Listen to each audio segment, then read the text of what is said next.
Hey, welcome to the Red Diaries. It's Craig.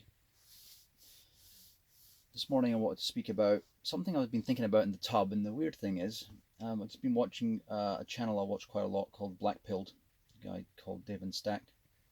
I think he was in the movie industry in the past. But anyway, he was talking about the topic I was actually thinking of when I was in the tub this morning, right?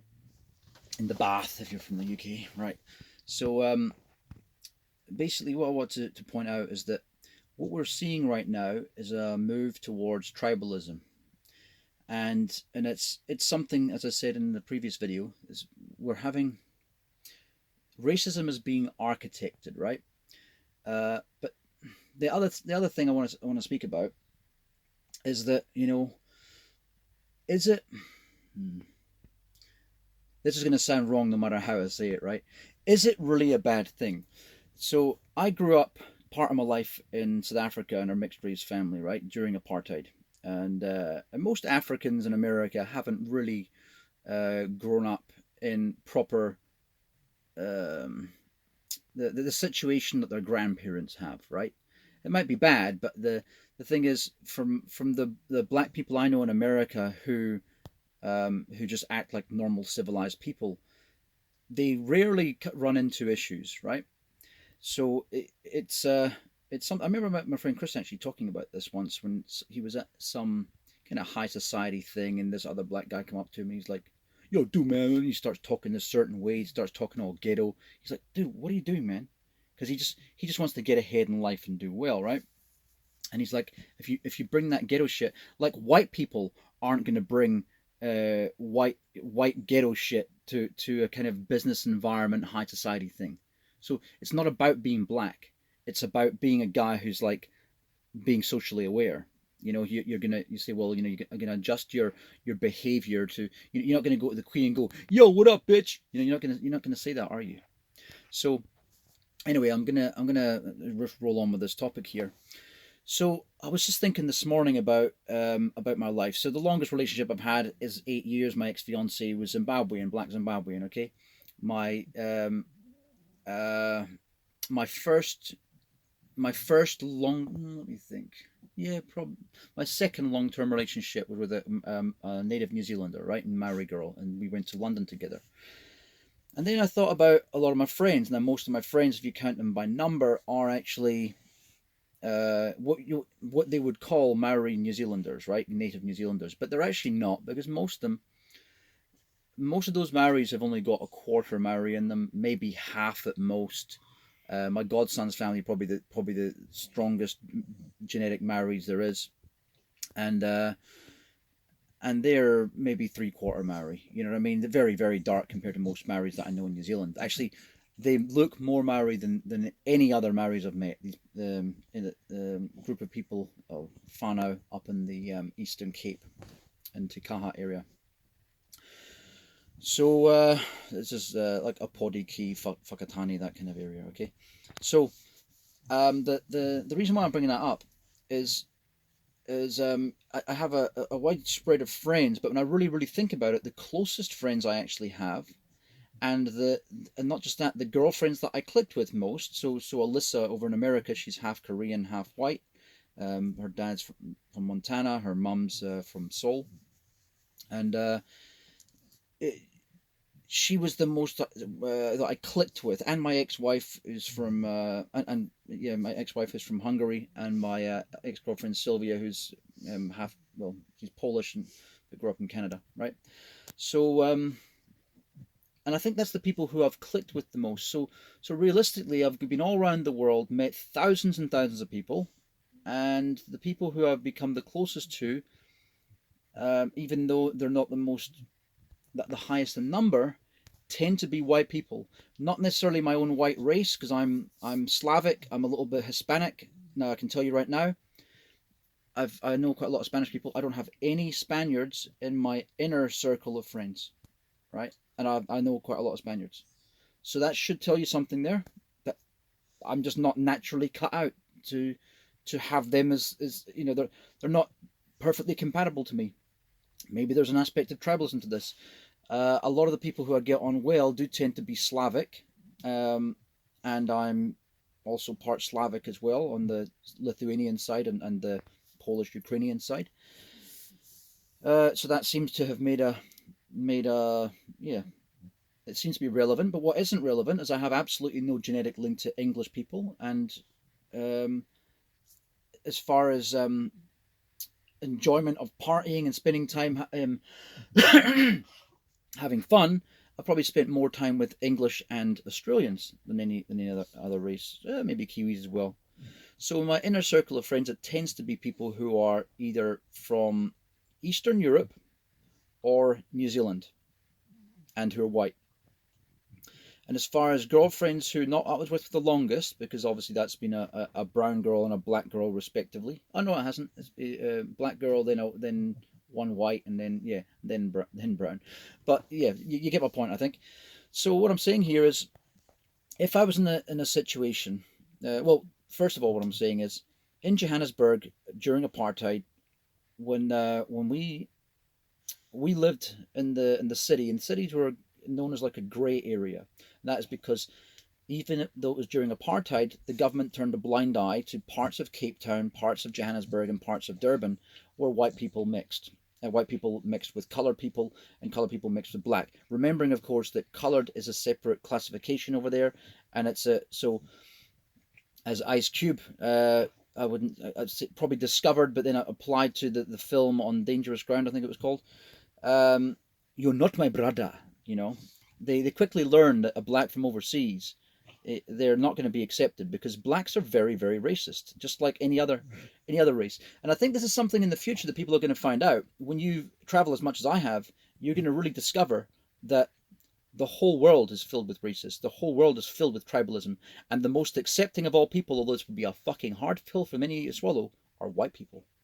Because you look at the most multicultural countries in the world, and they tend to be white countries.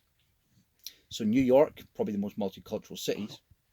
Oh, but it's an Indian, what's it called, a Native American country. Well, you know, if you understand anything about being conquered, they effectively got conquered by bad luck, disease, and just sheer brute force and power of the colonial powers, right? So, so effectively, it was a white country, white control country, and it still is. If you just look at Congress, right?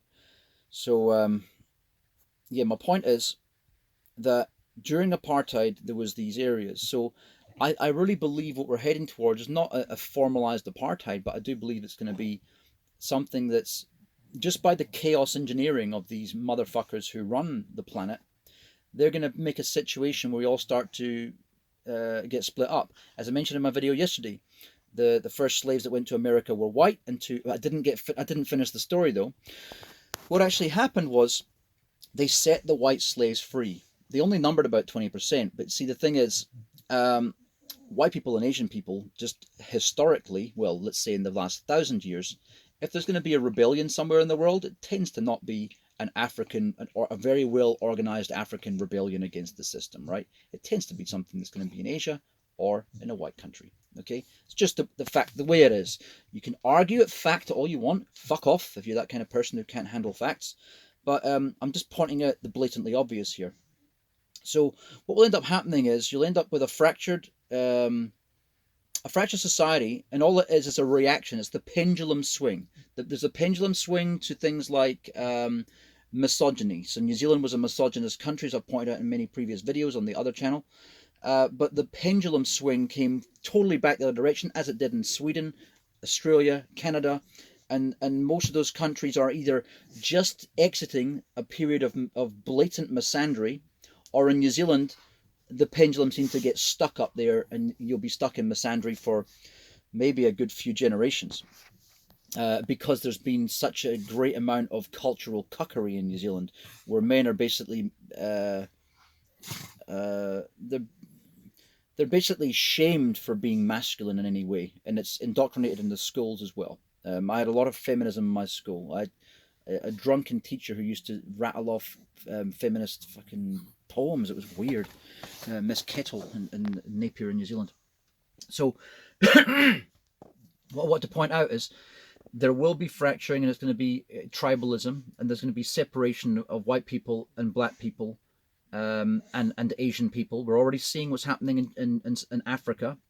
No, we've seen what's happening in Africa for a long time. We've seen the burning of Nigerians, and in South Africa, the burning of Nigerians and what do you call it?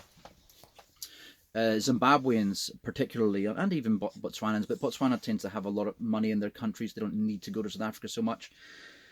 So in this situation, what I'm pointing out here is that, well, you go to Pakistan, you'll find out how racist Indian people are. When I say Indian, I'm talking about the race of Indians. You know, like, you know, Bangladeshi, India. You could probably even border in there, Afghani. So I'll just let my dog out here.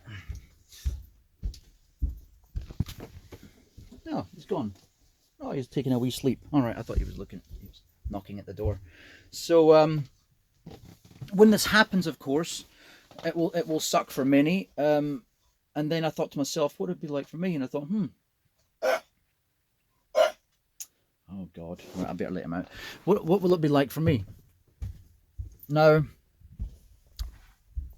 it won't be any different, because I can imagine if that was the scenario that happened, what would actually be the case is, just like during apartheid, there'd be areas where you can hang out.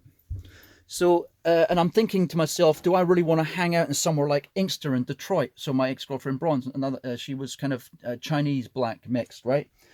And we were going around parts of Detroit, and I was like, oh damn, this is where Maya's dad lives. Real shithole called Inkster, real bad part of Detroit, right? And another kid I helped out there, Dino, he's a rapper, and I helped him press a CD. He didn't listen to my advice. He went and let the guy in the studio do a music over. That's another story. Doesn't matter. But so my point being that every you had two houses that were boarded up, then one house that was normal. That was what Inkster looked like. You had kids that were 12 years old, 11 years old, killing people. You know, they've already got marks of how many people they've killed. It's just nuts, right? And this is how I knew America was going to kick off like this. And I've said it in previous videos. The last 3 years I've been saying this, that America is going to crumble. Look at my very first Red Pill Diaries video on the other channel. It's the one that's actually pinned, I think, to the what do you call it? The playlist for Red Pill Diaries on the Cryptodiversity channel. It talks about this back in 2018. Anyway, so to get forward in this one, I thought, how would it affect me? Well, I don't really see my dad and Lillian very much. They live in South Africa now. South Africa is already a racist country against white people and every other race, and against you can already see all throughout Africa they're being racist against Chinese now. Not to say it's a bad thing. I mean, I think the Chinese are exploiting their whole continent. And I also think it's good. I think it shows balls that our countries, or a lot of white countries, won't do, and that's reciprocation. To see those people in Nigeria and Ghana telling Chinese people you can't come in, I thought it was fucking great, because you know why? It's okay. It's not great because it's fucking ridiculous and it's lunacy and it's a pathetic, primitive way to think, but to reciprocate is something good. The best way to protest is the best way to show someone's lack of empathy is to enforce empathy upon them by doing the exact same fucking thing to those people. That means when they go home, they'll be like, we're not welcome there anymore. Why? Because you dumb fucks here in China were telling black people they couldn't go on the public transport, you fucking assholes, right? What do you expect? And it's something that really fucking annoys me about white people. That this situation that, like, we're going to show the world and be a good example. No, fuck off. We've had for years in these countries, like, oh, we brought in people from as my dad is a racist asshole as well, and yet and he's married to a colored woman, but he's still a racist asshole. I don't care. He is. He always was. And but he's got this typical liberal bullshit, self-righteousness. My brother Scott has the same thing. Extreme hardcore libtarded fuckhead, right? Complete hypocrite. So anyway, what was I talking about again? These different countries. That's right. Oh, he's disrespecting his father. I don't care. My father disrespects me. So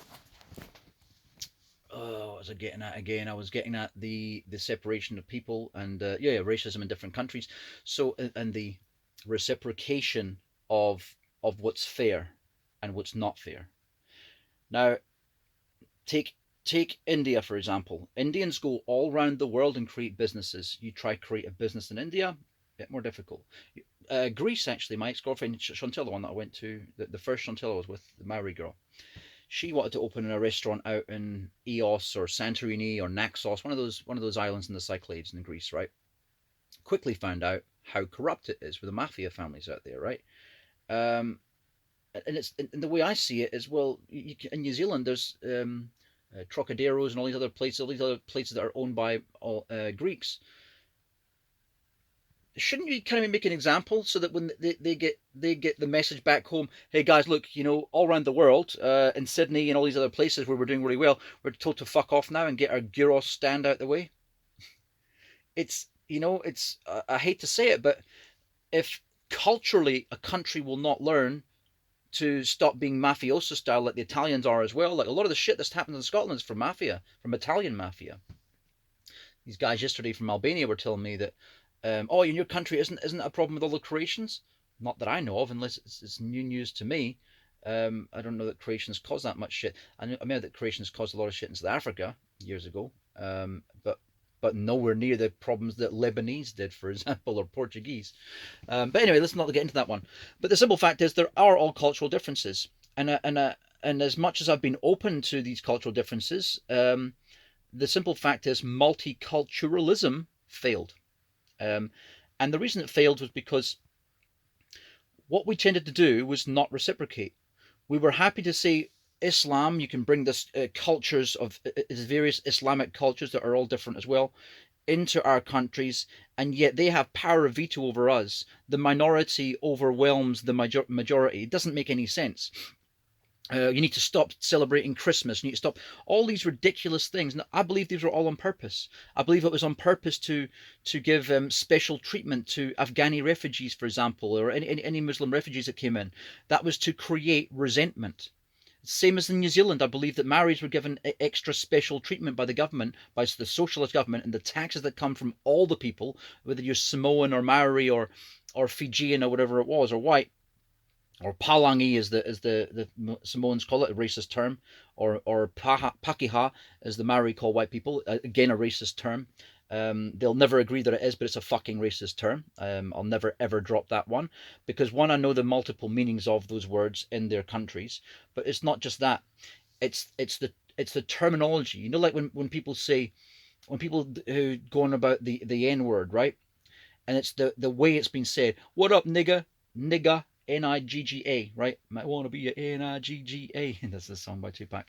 But anyway, when you look at those sort of things, people understand the difference between "you're just a nigger," when you say it with force and you say it with hatred. It's a big fucking difference, right? And it's the same when people say, "Hey, Pakiha."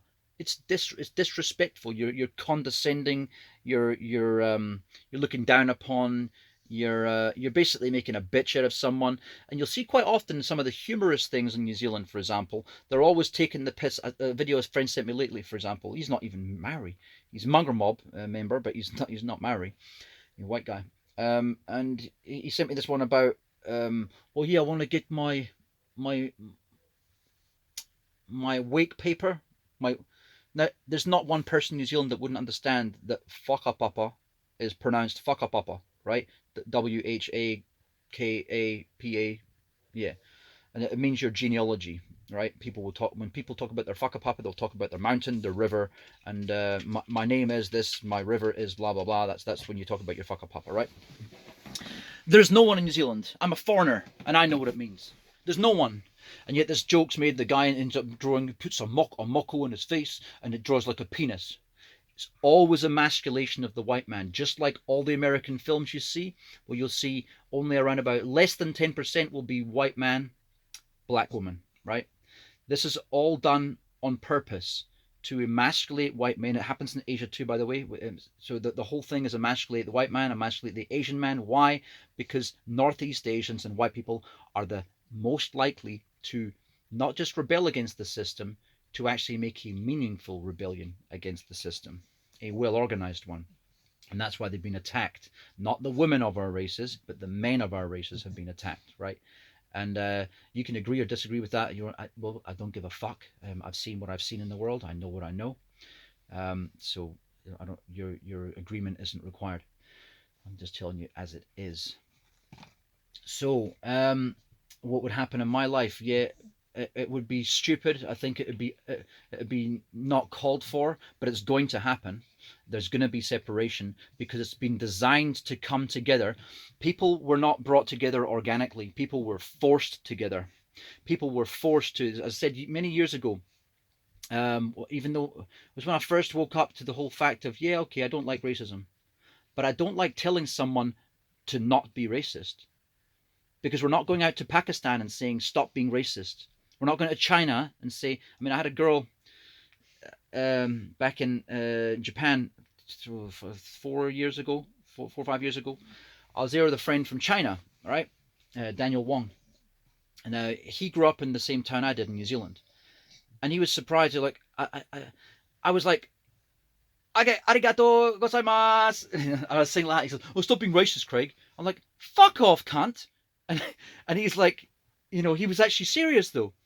And then later I was telling a story about New Zealand. Oh, Craig, what are you doing, Craig? These people used to try to do my accent and they would do it terrible. It's like, what the fuck?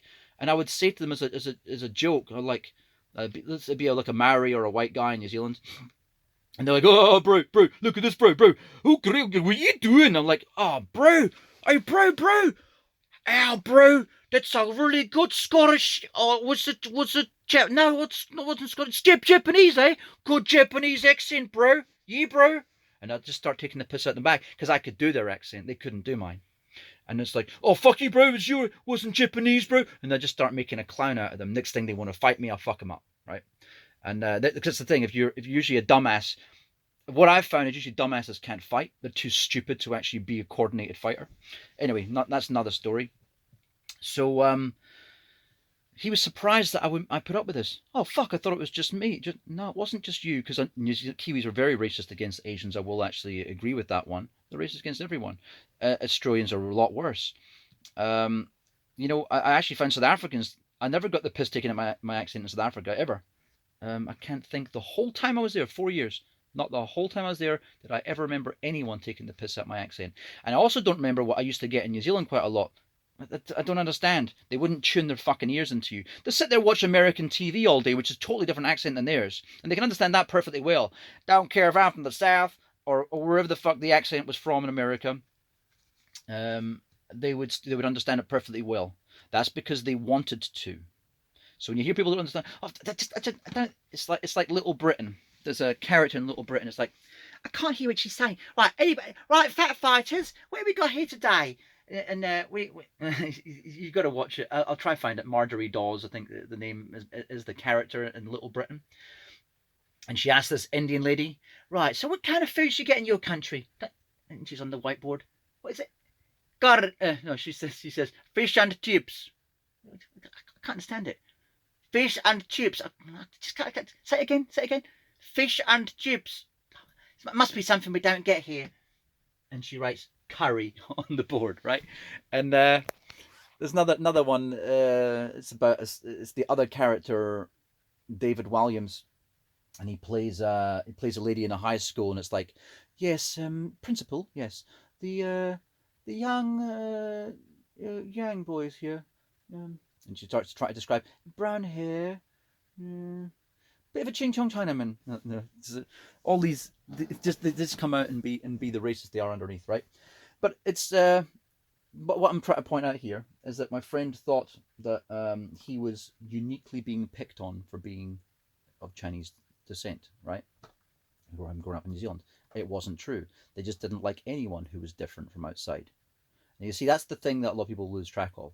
It's not the fact that you're black or Asian, it's the fact that you're different. And you only realize that when you bring in many different. So this is the good thing about South Africa. There was many different cultures. You know what I mean? It's like America. There are many different cultures, and you realize, it isn't really me. Unless you're someone who doesn't actually look around, and you have a persecution complex, and you think it's just because I'm black. You know, because you're too fucking self-absorbed to look around and say, "Oh, it's happening to those Hajis as well." Because I've seen people not even realize they'll be double-ended racist towards other people, and they just applied it to someone else. Hey, the term reverse racism is exactly on this point. There's no such thing as reverse racism. There is racism. Reverse racism would be calling yourself a cracker, right? So there's no such thing. Well, maybe there is reverse racism. Maybe people hate themselves, self-loathing. So in this new world that has been created on purpose to divide and conquer, because the change to force into culturalism that had an agenda too. What could that be? Oh, could it be that bringing in the cultural appropriation or misappropriation, but also the drowning out of all local currencies, cultures, especially in westernized countries, that was done on purpose to degrade morals? So we get to a stage where, because unfortunately, as much as we might not like to admit it, a lot of our morals come from the cultural aspects of where we live, right? So Japan, prime example. You can walk through, as I've said in the videos when I was back in Japan snowboarding, you can walk through a group of kids in Japan, all their hair bleached up and spikes in their nose, and they won't say boo to you. It's part of the culture. Whereas in England, you'll probably end up getting bottled by them, chased, and then kicked to death down an alleyway and then stabbed, right? The same kind of group. In America, in some ways, yes, in some ways, no. If you're in New York in the subway, maybe. Most of America I found a lot more safe than the UK. Why? Because you could have guns. I think because people expect you not to have a gun in Los Angeles. Sorry, in San Francisco, or in, because like I had my guns out there, but I had to leave my any magazines I had that were over 10 round. I sent back to Georgia because you weren't allowed any handguns for more than 10 rounds. Just a law in California. So, but I didn't care where the hell I was. I wouldn't get rid of my guns. And as in America, I kept them with me everywhere. Call me a crazy person if you want, but I felt safe most of the time. I got into 2 fights once in Denver, and I had a gun in my back pocket and could have used it and didn't use it. Right? Um, yeah, just the way to me it was a fail safe. If something really goes wrong, I've got 4 guys on me. Yeah, I'm gonna fucking shoot them, of course. Because why? I've been in situations where I've been almost killed in London by a group of 5 guys, and a group of 6 guys tried to mug me at a park in Vauxhall as well.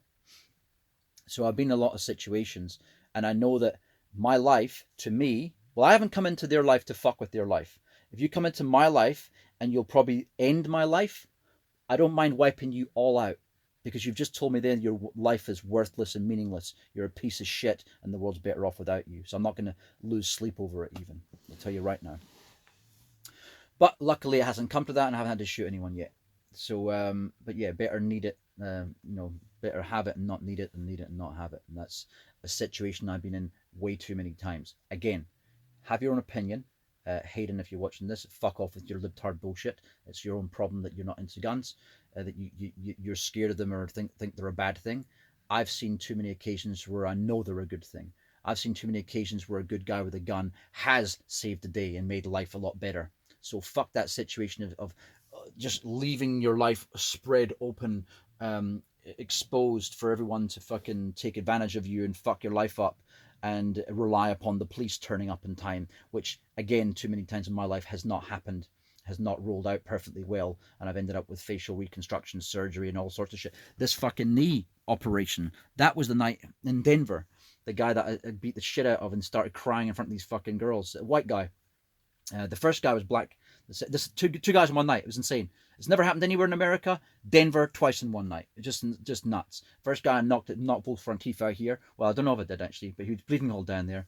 The bouncer said it wasn't actually me. He said the teeth were gone before. So, but yeah, I thought I had it at the time. I remember thinking, oh fuck, that's really bad now. If I was that guy, I'd want to kill me. But yeah, the second guy, white dude, he's trying to impress 2 fucking ugly black chicks. I couldn't believe that.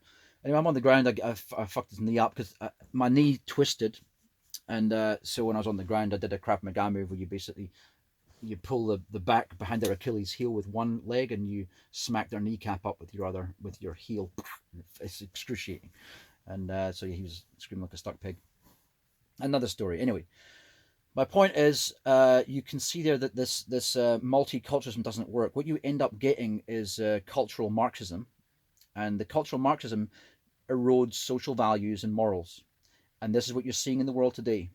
So when it really comes down to it, and I think to myself, my own life, I don't want to be told I can't see anyone. But there's plenty of places in the world that aren't going to, whether it's rural areas and countries that haven't got all this bullshit going on, or whether it's in city areas and certain metropolitan areas where you can mix perfectly fine. Well, I will see my friends of other races in those places. And the thing is, as well, because I accept the racism in Japan. Japan is blatantly racist as well. And it's one of my favorite countries. I can accept the fact that they don't want my westernized values being enforced in their country. I need to pay fucking respect. I need to respect it when I'm in their country. Be more like them. It is their country. And that's what white people need to be more like in white countries. It didn't happen. It's already failed now. A lot of these countries are multiculturalism. So what's going to happen? Well, you're just going to have to develop some new culture that is either inclusive or it's going to have to fracture. And I'll tell you right now, it's going to fracture. You're going to have areas, it's just going to be like prisons. Again, the elite made this happen because it was in their best interests to make a melting pot so that it would lead to chaos. And then once it led to chaos, have more chaos and breaking it back part of the way again, because change and movement, that it's like the tree shaking and the apples coming off. This is how they continue to rig the system and give more wealth disparity by robbing the rest of us blind. While you're being punched in the head by an angry mob, the bankers are stealing out your back pocket or taking your cell phone that dropped on the ground. That's kind of how it's working. So when it really comes down to it, as I say, most of the people, despite the fact I've met people from all races and I've got friends from all races, the people who I've clicked with most in my inner circle would be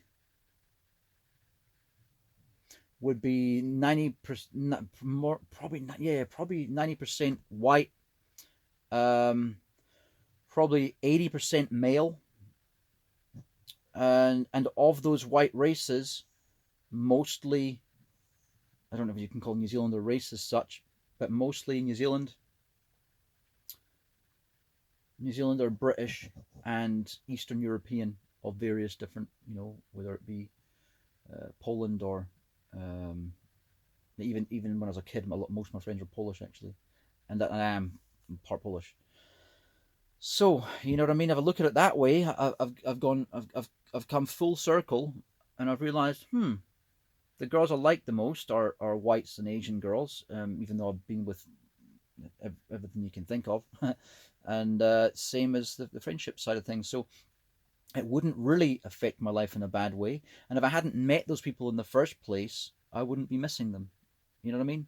So when it really comes down to it, I may have been better off growing up in a place like Iceland, where it's just my own kind of people, or in the north of Scotland. And this is a good point, actually.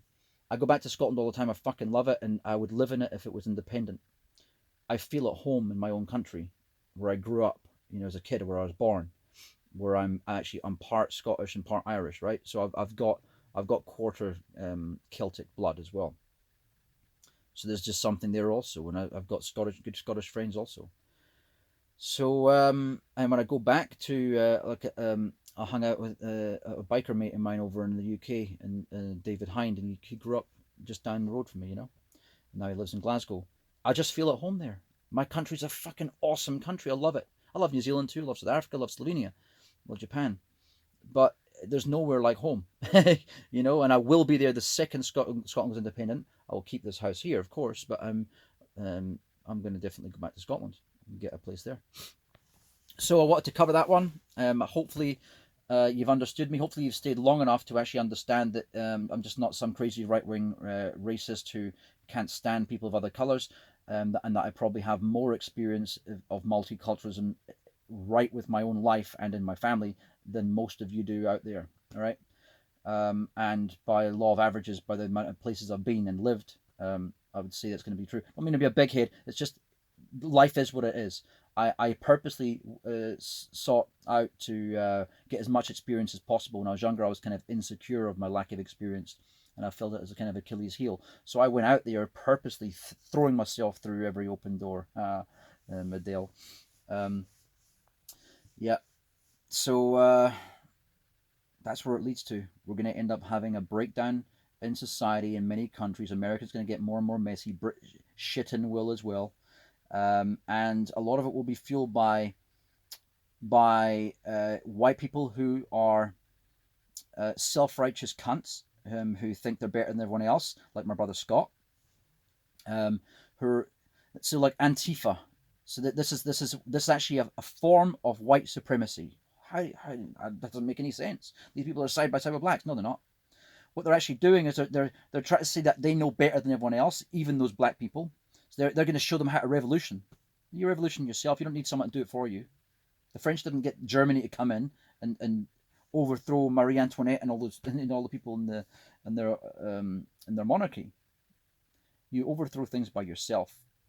And again, as Devin Stack said in his video this morning, and I'm going to put a link to it because it was so relevant to the concept that I want to do today. I couldn't believe it. It was so refreshing. He's saying the same things I am, seeing the same things I am. That basically this is all engineered, and it's going to get a lot worse. There's going to be people who profit from this. There's going to be people who oh, that's right, I want to talk about the virtue signaling. The people who are virtue signalers, these Antifa sort of people, they are actually they do believe they're better than everyone else. That the champagne socialists that you get are the same. They believe they're better than everyone. I've got a friend, Andy, who's a doctor. He always talks about he knows better about the COVID-19 thing, even though other doctors who I know, like I've got another friend, Vittorio, is a surgeon. He's on the completely different side of the coin. Funny that he says the masks are useless except for when I'm in surgery actually operating on someone. So it's so funny, and as a psychologist, and it's like, well, you're not in that environment, so how do you know better than him? Again, self-righteousness, I know better, but he's a hardcore socialist. And you just need to love people. I sent a thing about Mike Tyson yesterday, and he says boxing's a disgrace. I said, yeah, but he's an inspiration to millions of people around the world, and he's a great guy. You know what I mean? Like, this is so arrogant. The self-righteous libtards that you get and the self-righteous socialists you get are so fucking arrogant. They're just as arrogant as the far right. Anyway, won't dwell on that one too much, but they are effectively supremacists. The same as over in Africa. Those South Africans that burn Zimbabweans, they're supremacists. They believe other African races are cockroaches that shouldn't be here. Even though in South Africa, most African races that are in South Africa came from other parts, north of Botswana, and even as far as Angola. Further yet, actually, but I'm saying most of the tribes that are there, 17 different tribes, if I'm not mistaken, didn't all come from South Africa. They came following the Portuguese, they came following the Dutch, and they came following the British. Why? Because they knew how to create a situation where you didn't need to have 3/4 of your children starving to death. Again, this is the population explosion. Is white man and Asian man's medicine has gone round the world and created a population explosion before education and cultural change was given. Now, I'm not saying that you should force change in other people's culture, but what I'm saying is you shouldn't basically bring things from other cultures so readily without thinking first, what could this create? In the case of bringing white medicine to these other countries, what you're effectively doing is creating a situation where you're breeding the future soldiers that are going to displace your children, potentially. It may not happen, but it potentially will happen. If you end up with a race war in the future where things do become tribal, then all you've done is you've basically propagated the future army that's going to kick your kids out, and that is the biggest failing of genetics. Again, not I won't go into eugenics here, but we definitely have dysgenics going on. It's been happening for a long time. I've been talking about the erosion or removal of the middle class and the working class completely. So all you have is the serfs down the bottom who are having the most kids. The people who are having the most kids are the people at the top, like Boris Johnson with his fucking 50 kids. People like Epstein, there you go, see, right at the top, 130 kids that the fucker's got. These people are breeding prolifically. The people in the middle aren't breeding at all. They're the ones with the brains. The people at the top haven't actually got brains. They were just born with privilege, usually, often inbred. But they have control. Once you have control, you don't let go of it. So the brains are in the center, and then you've got no brains down here. They're also having 6, 10 kids as well, like all over the world and Bangladesh and all these sort of places. So you bring in this foreign medicine, but the cultural change didn't happen. Now, their own culture, if they advanced the level of creating these things, their own culture would have moved in a way that it would have become more advanced. They would have learned to have less children and maintained their culture, their history. But because you implemented this from another culture, in other words, white culture malformed and changed, but still was a white culture, like let's say in Spain, let's say in the UK, let's say Scotland and England, because they're different cultures as well. They'll get to a stage where you still have your traditional things, but your culture modifies with time. You've reduced the amount of children you're having, and you're also innovating with medicine. This hasn't happened in many countries, and that is why the world is becoming an overpopulated mess, right?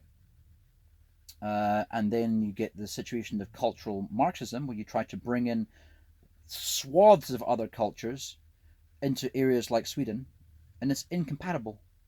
And what ends up happening as well is when you end up being too liberal and too, oh, please may I furnish you, brother, with a fresh knife so you may stab me on the other side.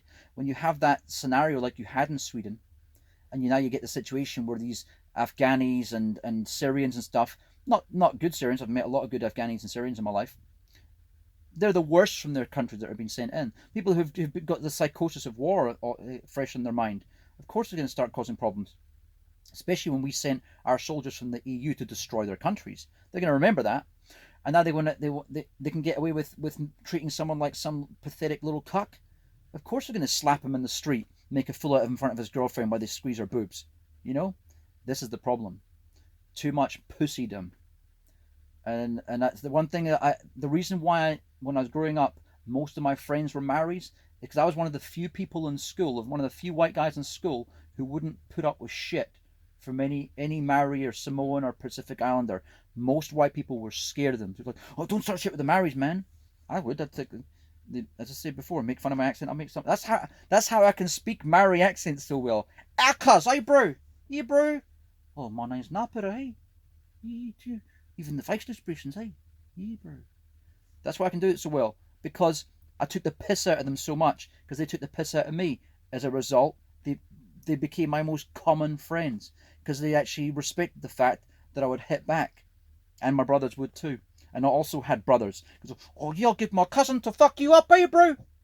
And they'd come with their cousin, and I'd come with my brother, and my brother would fuck them up. You know what I mean? So we also had the whānau, hey bro. So we also had that sort of shit going on, and my brothers would stick up for me. So yeah, basically, whites need to stop being such fucking pussies, and it's pissed me off for years. It's pathetic. It's an embarrassment. Stop doing it, or go away to a quiet place if you're going to embarrass our races like that. Whether you're whatever white race you are. Yeah, I'm going to leave it there. But yeah, that's the world we're looking forward to. Tribalism. It's not going to affect me that much, because I say my closest friends are white like me, and the people and the girls who I actually really enjoyed spending most of my time with were either white or half caste white. And there'll be plenty of places in the world where I can still see those people. It's not going to be the end of the world for me. I don't think it'll be the end of the world for anyone. And I think that all it's going to be is that white people will become more secular instead of being more open, the most open races in the world as we are right now, the most welcoming of other people. As I say, you will not know that until you travel. Oh, but I went to Cambodia and I went through Africa and it was so lovely. Fuck off. Yes, they are lovely. Yes, they are nice, because they're taking your money, you fucking spoon. Yeah, it's economic smiles like the way you get in Thailand, the fake smile. People don't even realize in Thailand and in Cambodia and stuff like that, they smile when if you make them embarrassed, they'll smile. It's the different facial expressions they do, different expressions. Like in Bulgaria, that means yes. You know, wake up to fucking cultural differences, and you'll see that other places are not that welcoming. Even here, the people are really nice here, but there's also a closeness with their own Yugoslavs, and even between Yugoslavs, look at the shit they already had with Slobodan Milosevic and all these people. There's always going to be. You're a fucking retard if you really think that we can just get rid of tribalism. We could put ourselves in a melting pot, right, and have as long as the people didn't turn into some chocolate race like the song says, it starts looking the same. But if everyone was kind of looking different, you would still end up having a segregation after time. People look at differences and go, oh look, he's got a spotty face, he's got freckles, you get this in Scotland. Oh, gingers, as I said before, are probably one of the most oppressive sub races in the world. Anyway, that is where we're heading. I'm not going to go too far into it because I'm rambling on now. It's been 45 minutes. Yeah, I've been Craig. This has been Red Pill Diaries. You've been you. Bye.